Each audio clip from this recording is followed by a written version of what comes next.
So the topic for today is compliances under this law called Sexual Harassment of Women at Workplace, Prevention, Prohibition and Redressal Act of 2013. This is a very sensitive yet very important law to be understood, to be complied with. Before we start understanding the law and its compliances, let me share a very interesting video.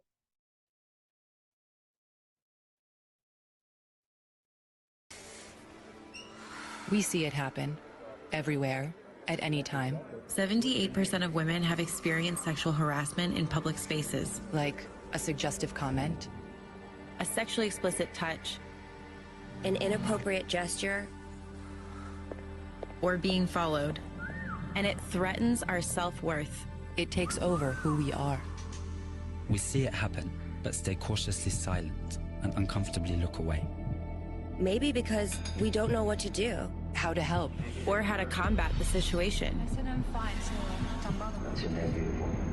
The time has come to keep our heads up and to stand up for each other against street harassment. And everyone can be part of the solution. Sorry, I'm gonna pay for it. Excuse me. Is this yours? Can you help me, please? I'm looking for this direction. L'Oreal Paris and the nonprofit organization Hollaback have joined forces to teach men and women how to combat sexual harassment in public spaces with simple but impactful actions. So this video showed some statistics, not a very interesting site though, but I believe, as a female, I believe that most of the females have either faced sexual harassment themselves or have been a witness to the sexual harassment of others, in front of them. And most of us have not been able to take any action during that time. Sad but true. Yet times have changed now, and time has come to combat such kind of instances, to push back the harassers, and to ensure, to start saying no, and to ensure that these kind of instances do not happen. So, so this was a beautiful video. I found it so interesting that I wanted to share with all of you.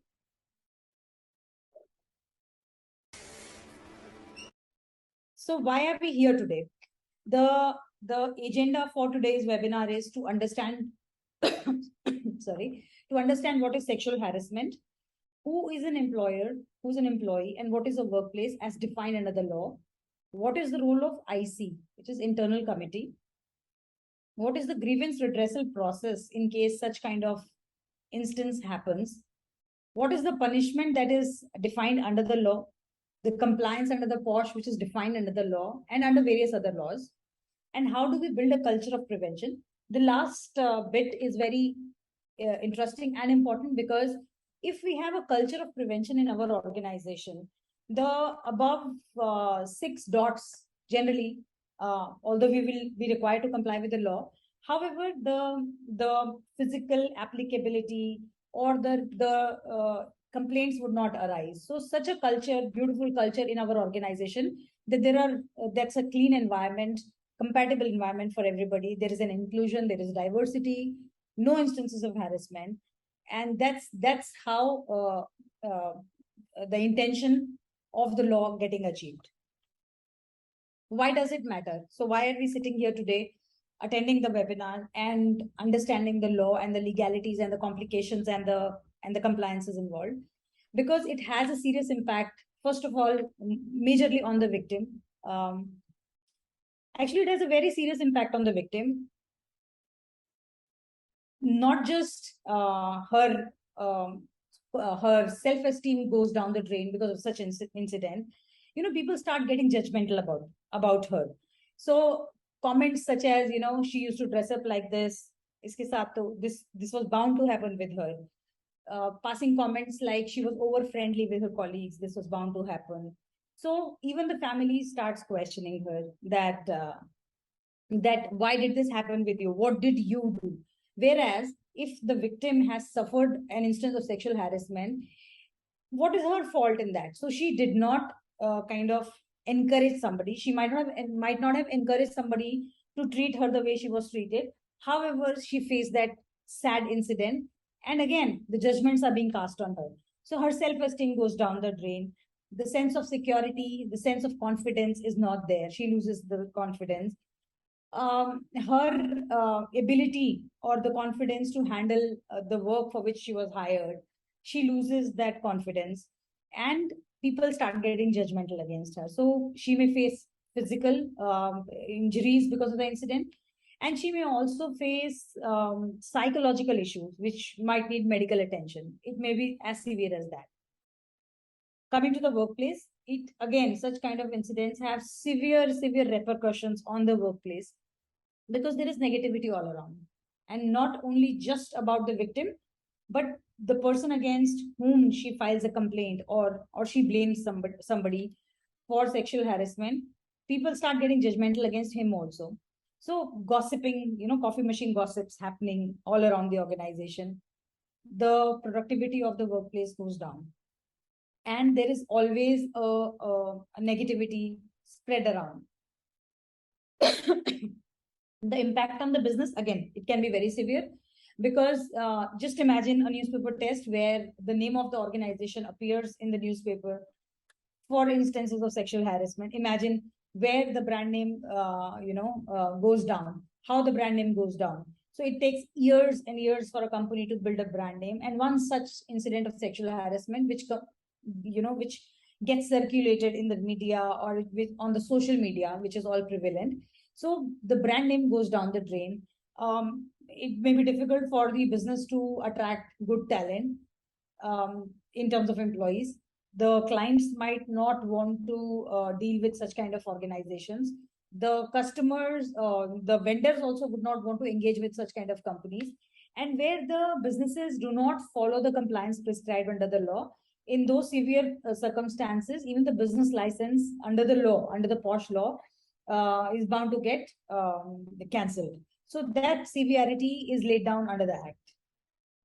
Okay, let us take some examples of what are the offensive acts or behaviors which may amount to sexual harassment. One is by way of touch, violating somebody's space. Now, space is, you can't define the term space. Actually, it is something which everybody needs to function comfortably.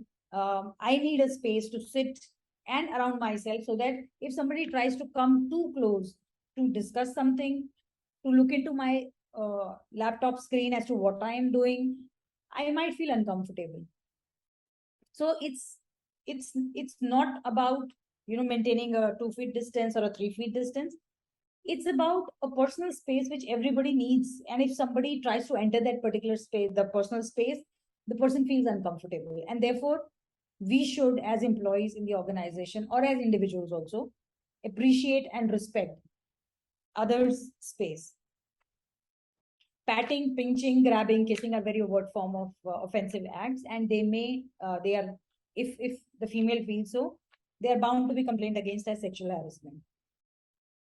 Second is using power position to request dates or sex. So a supervisor repeatedly asking somebody out for, asking a female colleague out for a lunch or for a cup of coffee when she's not interested. She's repeatedly saying no, or not saying no directly, but she's trying to avoid such kind of lunch dates, coffee dates, dinner dates, by giving various, excuses. I have got work at home today. I've got guests at home. I've got a lot of work. Let's not do it.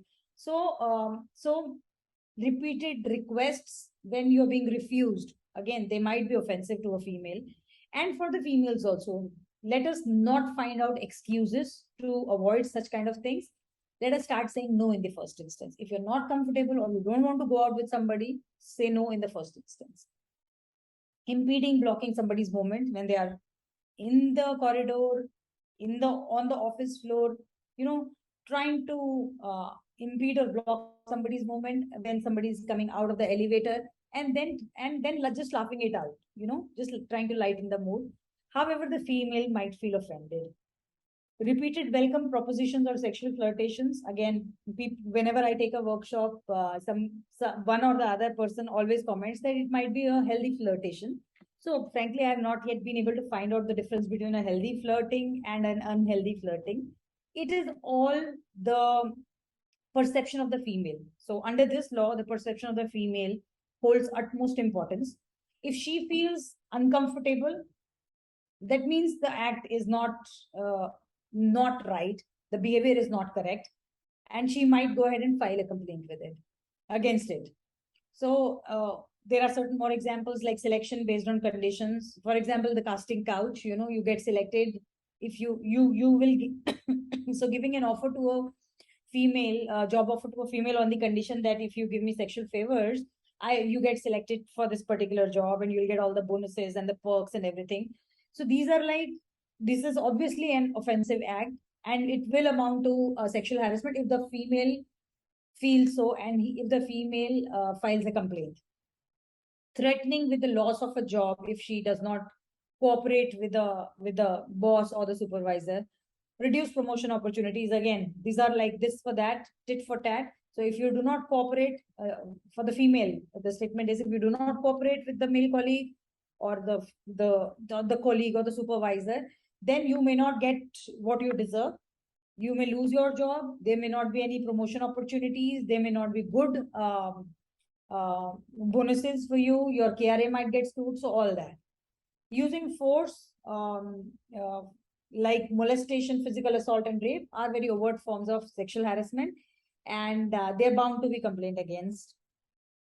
Welcome to Complinity Technologies. Complinity is India's leading governance, risk and compliance software helping companies to manage their compliance, contracts, litigation, legal updates, inter-financial controls and more. Complinity is a one-stop shop for all GRC needs. With our proprietary 12 GRC modules and real-time legal updates on 2,000+ laws and 24,000+ compliances. All in an integrated platform that is easy to use with automated alerts and risk management capabilities. Is why compliance managers, general counsels and chief financial officers choose Complinity every time. Join the most innovative and prestigious brands that use Complinity. Automating your compliance management. Request a demo at complinity.com. Certain more examples. For example, staring or looking a person up and down, you never know. For example, there was a complaint raised against a male colleague by a female colleague, where she said that whenever I enter the office floor, I find him just staring at me till the time I reach my desk. So he's always following me with his eyes. So when this male colleague was asked why you do that, he says, I generally do not take care of what I'm looking at. I'm just thinking with my open eyes. So I do not bother where I am looking. So again, just a suggestion for such females who feel that somebody is kind of staring at them, just go and confront them. Say that, do not stare at me, otherwise I'll file a complaint against you. And for for the opposite party, I'm just not taking saying that it can be only males. It can be males, females, third gender who can be complained against. So therefore, the other party also needs to know and needs to be careful as to their looks being interpreted in a wrong manner. So better be careful rather than sorry, right? Making sexually oriented gestures, showing derogatory objects, pictures, cartoon, letters, emails, magazines, flyers, posters, drawings, WhatsApp messages, Instagram posts, all those things. So they may be complained against if the female perceives them to be the subject matter of harassment. So we have to be extremely careful when we're working in the organization. In terms of examples for verbal communication, any direct or subtle pressure or repeated requests for dates or sexual activities. We discussed this earlier. So somebody asking continuously a female out for a dinner or for a lunch, despite her saying no every time. So either the male should understand, or the female should in the first instance say no. So both ways this needs to be handled. Asking questions about personal life, now very tricky, very thin line, because we attend, we are in the office for the best part of our lives, morning 9:30 or 8 o'clock we leave our homes to reach to our office, And in the evening till 6:30, 7:30. So best part of our days gets spent for office, in office. Now we make best friends around. There are people whom we want to share a lot of our personal life stuff. There may be people whom we do not want to share our personal stuff with. So if my colleague or my superior or my boss starts asking question about my personal life as to how your relationship is with your husband, or do you have a boyfriend, or what level is your relationship with, I might be uncomfortable. So these kind of questions get generally asked and discussed between the friends. Not everybody can ask such questions, and not everybody is bound to answer such questions. So for people, for the opposite side, where we should be for specifically for males, for example, they should know where to draw the line. Stop asking personal questions. No, why? If you sense that the female might get uncomfortable, or if the questions are such that generally do not get asked in the office scenario with the colleagues, stop asking such questions.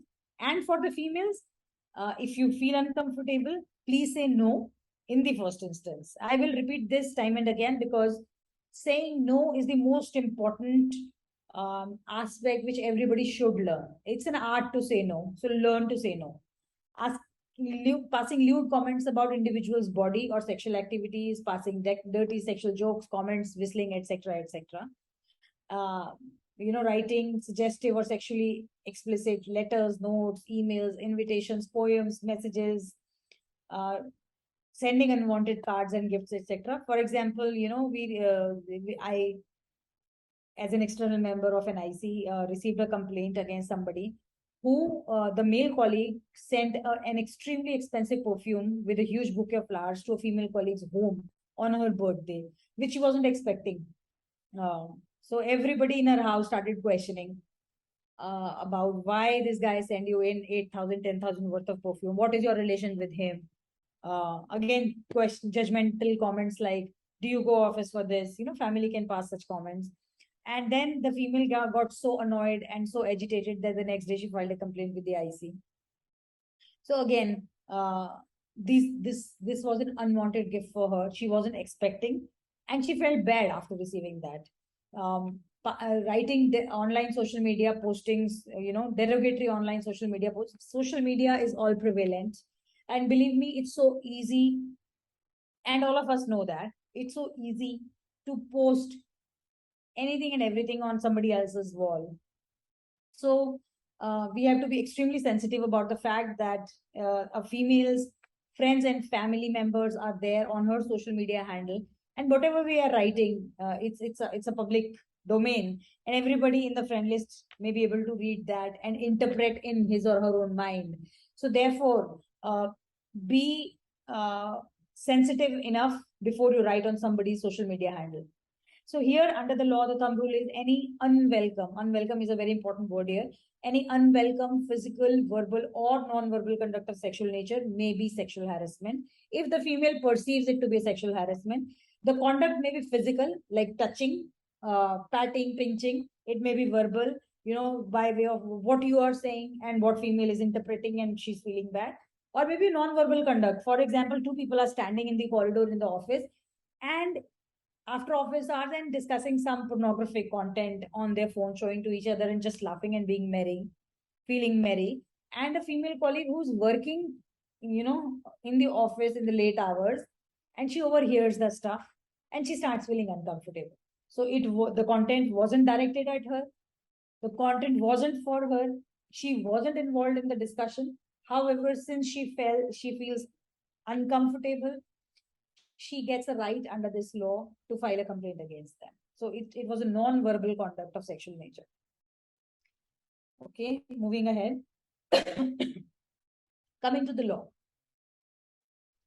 There is a clear-cut definition of sexual harassment under the law. The law says any physical contact and advances will be sexual harassment. A demand or request for sexual favors is sexual harassment. Making sexually colored remarks is sexual harassment. Showing pornography is sexual harassment. So these four circles, from top to the right hand side and then going up, These four circles are specific acts of sexual harassment defined in the law. However, if you read this with circle which says any other unwelcome physical, verbal, or non-verbal conduct of sexual nature may be sexual harassment. So it's an inclusive definition and not exhaustive. It may be a physical contact advance, it may be a demand or request for sexual favor. If such kind of specific acts happen as are defined under the law, they will be an instance of sexual harassment. However, apart from these four specific acts, if the female perceives any other act which she unwelcomes, with a conduct which is of sexual nature and which the female unwelcomes, and then she gets a right to file a complaint under this law with the IC. Coming to what circumstances can amount to sexual harassment, there are two circumstances which, if they are related to an act of sexual harassment, will be a sexual harassment under the law. One is quid pro quo. Quid pro quo means this for that, tit for tat. So promise of preferential treatment in employment in return for giving sexual favors. Threat of detrimental treatment in employment for refusal to give sexual favors, and threat about present or future employment status for refusing to give sexual favors. So this is called quid pro quo. Creating a hostile working environment where a female refuses to give sexual favors. For example, interfering with her work or creating an environment which is intimidating or offensive or hostile, and she feels uncomfortable to perform her duties. Or humiliating treatment likely to affect her health or safety. For example, a female which has always been an A performer as per her KRA for all these years, and once she refuses to give sexual favors, her KRAs go down to B or C or D, and then she starts facing humiliation from her superior or boss, saying that who gave you this job? You are not at all eligible to work here, and you're a dumb, you're a duffer, and whatnot. So she feels humiliated. The teams are asked not to cooperate with this female by saying that let her prove herself. And these are just examples. These happen in the real life. So such kind of humiliating treatment or hostile working environment which affects her health or safety may amount to sexual harassment. Again, coming to what is not sexual harassment. Now, wherever I've seen in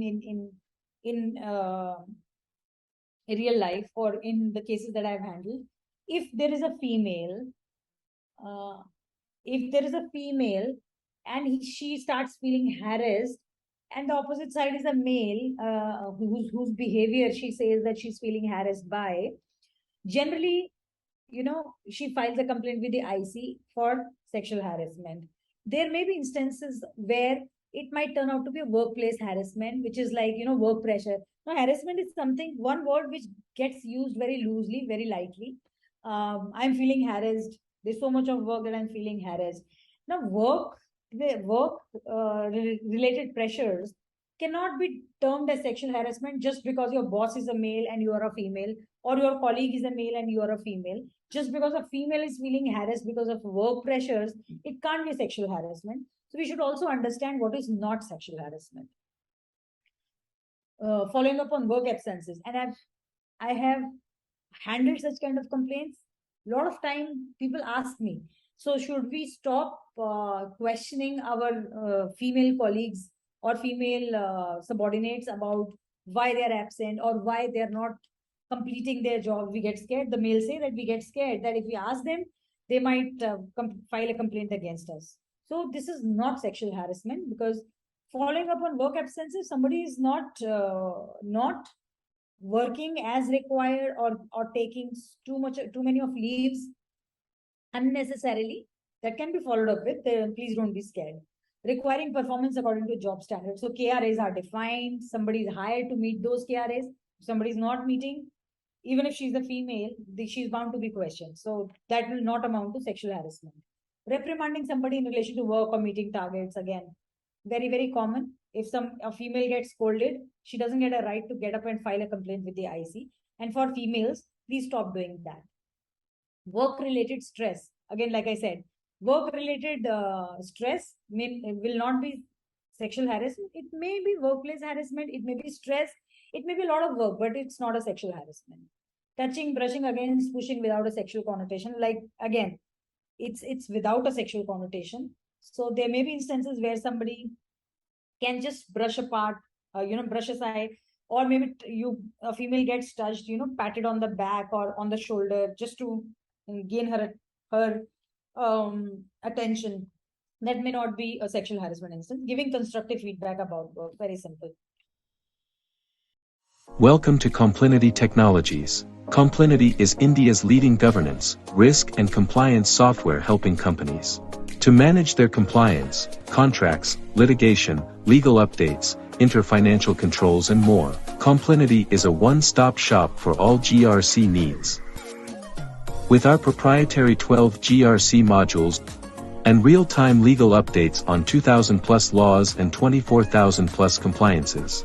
All in an integrated platform that is easy to use with automated alerts and risk management capabilities. Is why compliance managers, general counsels and chief financial officers choose Complinity every time. Join the most innovative and prestigious brands that use Complinity. Automating your compliance management. Request a demo at complinity.com.